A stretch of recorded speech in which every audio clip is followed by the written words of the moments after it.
If you intend driving this pass, it's important to watch Part 1 first, which contains the Google Earth orientation clips as well as other important information which will give you a complete perspective of all that this lovely pass has to offer. The video starts at the farm Narkisdam, where you should always keep a lookout for farm animals. This video covers the lower 6 kilometers of the pass and includes the more technical and steepest part of the route. Keep a lookout for the Langberg on your left, which is the highest peak in the area at 1,214 meters. After closing the gate at the 7-kilometer point, the kloof takes on a different demeanor, as suddenly the road is packed with lots of twists and turns and the gradient gets quite steep again. This is arguably the most beautiful section of the Poort, and the road crosses the little stream several times as it descends continuously southwards. The road can be seen far ahead, snaking its way through the greenery of the kloof. At the 7,8 kilometer point, the road reaches its steepest section, where altitude is rapidly lost, and the gradients over the next 2.2 kilometers steepen to between 1 in 14 and 1 in 10. Should any of the stream crossings be in a state of flood, rather wait a while for the water levels to subside, as they surely will within a fairly short space of time on such steep terrain. Always apply the golden rule for water crossings: if you're not prepared to walk it, then don't drive it. Should you decide to drive this route in the midsummer, please take note that this part of the Northern Cape gets extremely hot, with midday temperatures often in excess of 40 degrees centigrade. Always make sure that you have sufficient drinking water with you. It would be best to visit here in the cooler months from April through to October.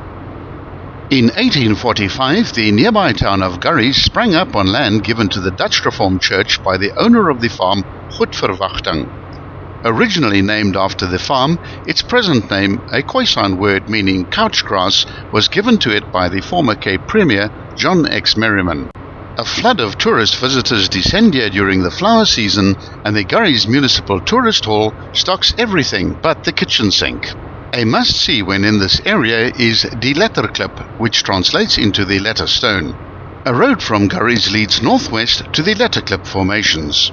It comprises several enormous megalithic boulders on top of a hill carrying the names of early Namaqualand travelers who, it is claimed, used it as a post office. The combination of these boulders form a very scenic monument. The village of Garies consists of one long street with a church, a cluster of houses and shops that are built on the banks of the stream called by the same name. At one time the village was unofficially named Geernestal in honor of Ewert Geernes, a schoolteacher of a century ago, but for some reason this name did not survive. At the 10-kilometer point, the kloof opens up, revealing a wide plain surrounded with low granite outcrops.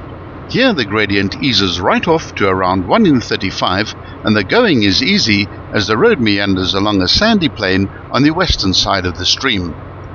The last part of the pass crosses through Rodebergskloof, where the mountains loom up on both sides, with peaks which range between 800 and 1,000 meters. There are another 2 gates to open and close, and finally you'll arrive at the end of the pass at the 13.7 kilometer mark on a sharp right-hand bend adjacent to a farm called Doornkraal. There's a distinctive peak to the left of the road behind the farmstead called Spekhout-Kop, which has an altitude of 610 meters. At this point the road sweeps through a right-hand bend at a staggered 3-way intersection. Keep right and remain on the main road to Garies over the Skeinshoogte Pass to arrive in the town within 19 kilometers.